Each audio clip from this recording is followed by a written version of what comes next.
Okay, so today we're going to be modelling, texturing and animating and then rendering a 3D bullet spin, which you could use as stock footage or whatever.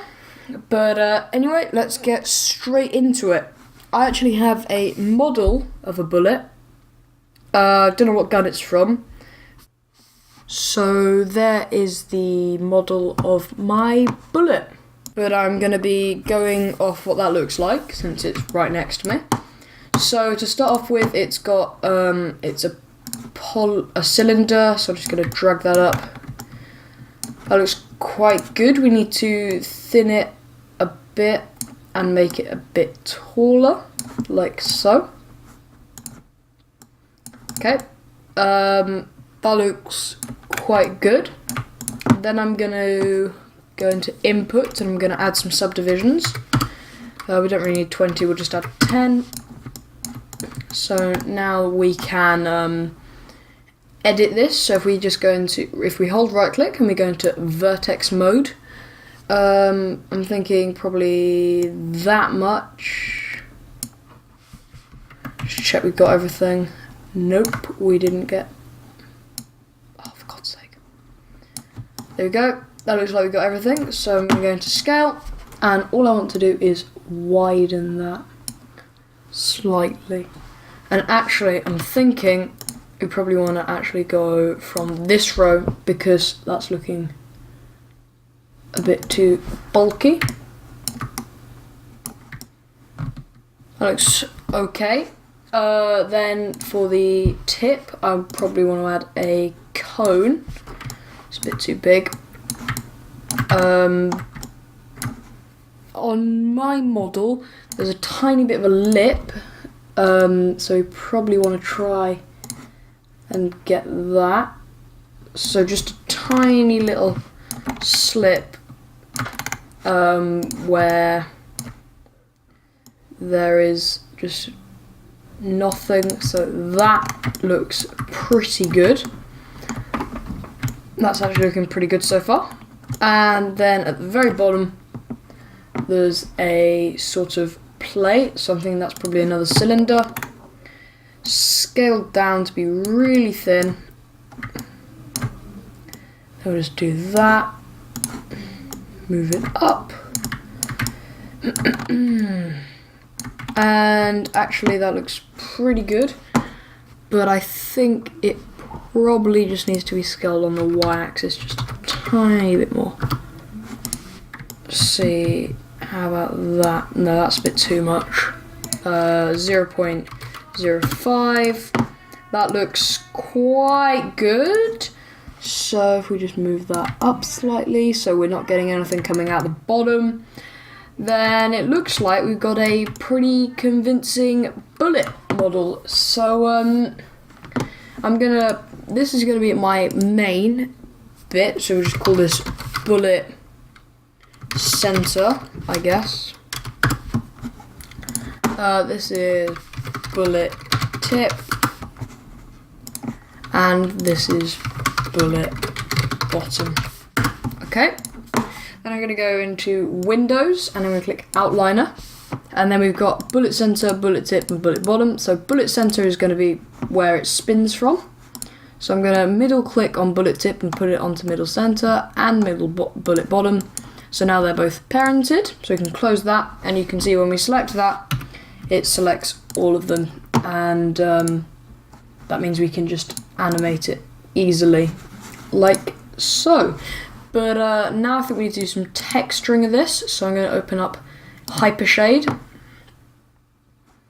Okay, so put it into this mode because I prefer it, but I'm going to put that on. Okay, so I'm thinking for the bullet bottom and the main bullet sort of goldy bronze colour. Not that shiny, so we're going to create a new Lambert, and we'll call this bullet M because it's the bulk of the bullet, so that can just be the normal bullet. Colour wise, we want a yellow, and then we want to darken that quite a lot to get a very bronze sort of texture. No transparency. we might actually want to do a gradient, or I mean a ramp, which is pretty much just what a gradient is. If we go onto this black here, or actually this white, we can select that. This can be that, but then we make it even darker. And then we can make some other points.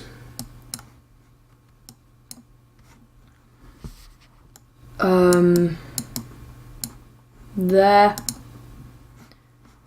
And there. They look like good points. So there we'll lighten it slightly to add a bit of something different, and here we'll lighten it even more. So you can see we've got a bit of a varied texture now, so that's looking pretty good. We'll turn up noise frequency just a bit, and looking on this, I quite like it. Put it on some cloth, teapot. You can see we've got a bit of variety with the colour, so it looks like it's been worn down a bit and dirtied up. Obviously nothing perfect, but it still looks quite good. So I'm just going to select it, then click the down button, and then click the shift on the bottom one, and then just right click, assign mirror material to selection, turn on textured, and turn off wireframe. That looks quite good. If we turn off gamma, that's actually really dark. So if we go into our ramp, I think we probably want to actually lighten it up just slightly.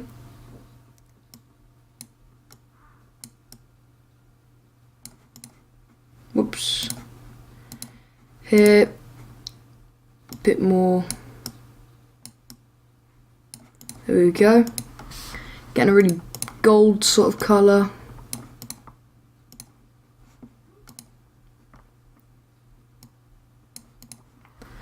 There we go.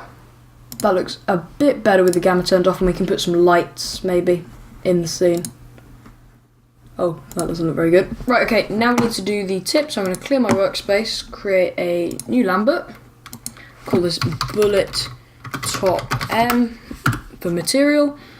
Colour-wise, I'm just going to go for quite a grey silver colour. That looks quite good. The actual default texture looks quite good, but I think I prefer that.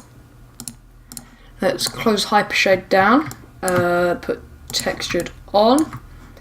Okay, you can barely see any difference with the top, but that looks pretty good. I'm quite happy with that. If we change the renderer to that, it actually gets a bit brighter. It's not as good as a renderer, but it gets gradients a bit better. So can use that for now. So now we've done all the texturing, we probably want to start animating it. So if we select the bullet, I think I want to do quite a fast spin for this one. So I'm going to click S to set a keyframe. And then I'm going to go to 15, and I'm going to make it so, which one do we want to rotate it by? If we just do 180. That doesn't do anything, so it's not Y. Is it X? Yeah. So we do that to 360. And then we need to set a keyframe. So then we've got, and that's quite fast, but that's fine. I also want to add a tiny bit on the Y and the Z, just to make it more interesting. So that keyframe can stay the same, but over here, I'm going to put this to 10, and this to 10, and click set keyframe again, and then slightly lopsided, which just makes it look a bit more realistic. Then we're going to go into Windows, Animation Editors, Graph Editor, and we can see we've got all our keyframes here. So we'll start off with the rotate X, click A, so it sets it to frame, select it, tangents, and we want spline, so it's straight, so we don't have any slowing down, and then we just want linear, so it's an infinite. We'll do exactly the same thing with Y and Z, and this time I'll frame it up because that's easy to work with. Spline, curves, posted, and linear. So we can close that, and now that will go on forever. And you can see from there to there, the bullet really like spins a lot. So you can tell it's been fired from a gun. I can remove the grid now, don't really need that. And I just want to render a frame, which looks like that. So it's quite dark. So let's try creating a light. See how that looks. I'm just going to try a directional light.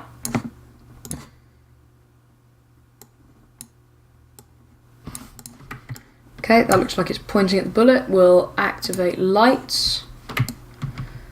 Okay, that's quite extreme. Let's see how that looks. Gamma off. That looks pretty good. So I'll make it so the camera is facing the same way as the direction. We'll make that so it's a bit more perfect. That was the wrong thing.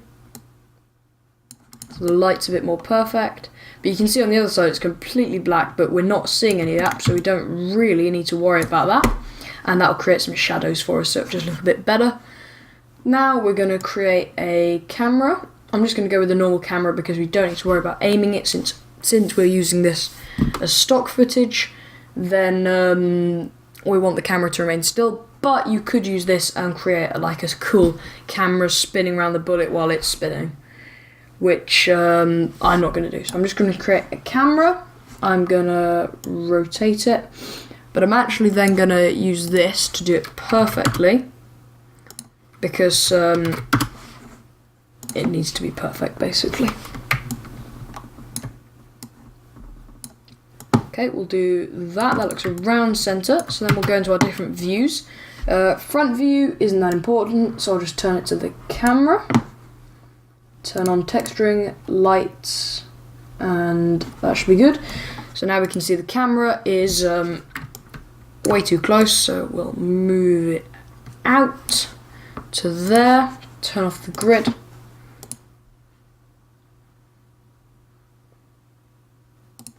Okay, so I'm thinking we want to put a tiny bit more zoom, just to be safe.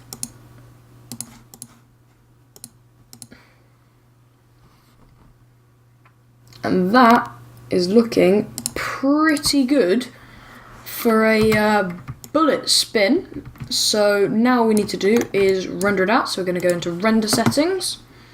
Image format, I want Targa because that works quite well. If I can just find it, there it is. Frame name wise, I prefer it like that. Frame padding can stay the same. I'm not going to do a batch render because I know this is quite simple, so I'm just going to go straight to 200 frames. But really, you should probably just test it with 10 frames, but I'm not going to bother. Camera-wise, going to render camera 1. Make sure you get that right because otherwise, doing the full lot in one go, that's a big mistake. I like 1080, it makes it more high quality, so if you're zooming in, zooming out, that's what we need to do there. My software, I'm going to make sure we got ray tracing turned on. Quality can be production quality. Motion blur also wants to be turned on, but I'm only going to use 2D. Okay, so that looks like all our render settings are set up. So we are ready to render it. So we're already in rendering. Render, batch render, continue, and that will start rendering. You can see down here, rendering with my software. And there we go. So I will be back when it is done. Okay, so that has completed rendering, and we're now going to go into After Effects and put all the frames together. Okay, so inside After Effects, we're going to go to File, Import File, and then we're already in here. It's just in your Images folder, and all you need to do is select the first one, and then we have the alpha channel. So you want to do straight unmatted, so that we get some transparency. So now you can see the background is completely transparent, so it is pre-keyed. Now if we watch it, you can see that we've got quite a convincing bullet spin. But one thing that I want to do is I want to add even more motion blur, because I think it really sells the realism. So if we do that, it's a bit more blurry, as you can see there. And it actually looks really, really good. So it's just taken those 200 frames and it's put them together at a good frame rate. I'm not sure what the frame rate it puts them together is. We've still got our transparency. So now what we need to do is render it out, but keeping that transparency. So to do that, I'm actually going to quickly rename the composition first. Composition settings, and we'll call this bullet. Okay, we're going to render queue, drop bullet in there. So we're outputting it as an AVI file. That's okay. I have a footage for some stock footage here. Just save it here. AVI is fine. So we're going to go into output mode, and channels, you need to make sure you've got RGB plus alpha selected, otherwise it won't work. It will only take out the colour rather than the alpha channels, which means it's not pre-keyed. I mean, you could screen it, but then sometimes you lose some of the quality and it looks a bit transparent. So we're just going to click OK. That's in the right folder. Hit render. It'll go through that and will render out the bullet as it is spinning. Okay.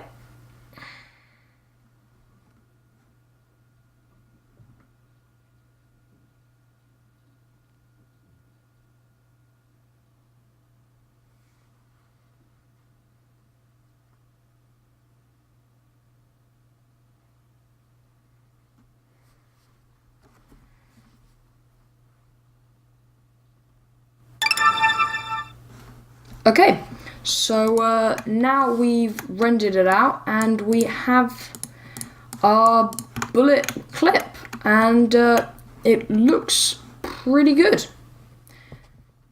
Okay, so we have created the bullet and that's it. Thanks for watching.